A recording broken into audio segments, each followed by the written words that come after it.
ভাবুন তো, মাত্র 4টি আয়াত, কিন্তু এই ছোট সূরাটি রাসূল সাল্লাল্লাহু আলাইহি সাল্লাম বলেছেন, এটি কুরআনের 1/3 সমান সওয়াবের অধিকারী। কেন? কারণ এই সূরার ভেতরে আছে তাওহীদের সারাংশ। আল্লাহ কে? তিনি কেমন? তার কি কখনো সন্তান আছে? তিনি কি কারোর মতন? এই সূরাটি আমাদের ঈমানকে পরিশুদ্ধ করে, শিরক থেকে বাঁচায়, হৃদয়কে এক আল্লাহর দিকে ফিরিয়ে আনে। চলুন এখন আমরা তিলাওয়াত করি। বিসমিল্লাহির রহমানির রহিম। কুল হুয়াল্লাহু আহাদ, আল্লাহুস সামাদ, লাম ইয়ালিদ ওয়া লাম ইউলাদ ওয়া লাম ইয়াকুল লাহু কুফুয়ান আহাদ। কুল হুয়াল্লাহু আহাদ অর্থ বলুন তিনি আল্লাহর, অর্থাৎ বলুন তিনি আল্লাহ এক। আহাদ মানে একক, অদ্বিতীয়। আল্লাহ এক, তার কোনো অংশ নেই, কোনো শরিক নেই, কোনো সঙ্গী নেই। এই আয়াত আমাদের তাওহীদের ভিত্তি স্থাপন করে।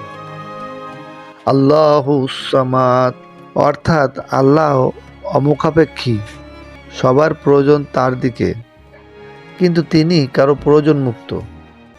আমরা সবাই কারো না কারো উপর নির্ভরশীল, কিন্তু আল্লাহ কারোর উপর নির্ভরশীল নন। সবাই তার দিকে মুখাপেক্ষী। দুঃখে কষ্টে বিপদে আমরা যার কাছে ফিরি তিনি আস-সামাদ। লাম ইয়ালিদ ওয়া লাম ইউলাদ অর্থাৎ তিনি কাউকে জন্ম দেননি এবং তাকেও জন্ম দেওয়া হয়নি। এই আয়াতে বলা হয়েছে আল্লাহর কোনো সন্তান নেই, তিনি কারো সন্তান নন, তিনি চিরন্তন, অনাদি, অনন্ত। এই আয়াত সব ভ্রান্ত বিশ্বাসকে বাতিল করে দেয়। ওয়া লাম ইয়াকুল লাহু কুফুয়ান আহাদ অর্থ এবং তার সমতুল্য কেউ নেই। আল্লাহর মতো কেউ নেই, তিনি তুলনাহীন, অদ্বিতীয়। আমরা মানুষের ক্ষমতাকে, ধন সম্পদকে বড় ভাবি, কিন্তু আল্লাহর সমকক্ষ কেউ নয়। আসুন আমরা জানি সূরা ইখলাসের কিছু ফজিলত। এই সূরাটি 3 বার পড়লে পুরো কোরআন পড়ার সমান সওয়াব, হাদিস অনুযায়ী।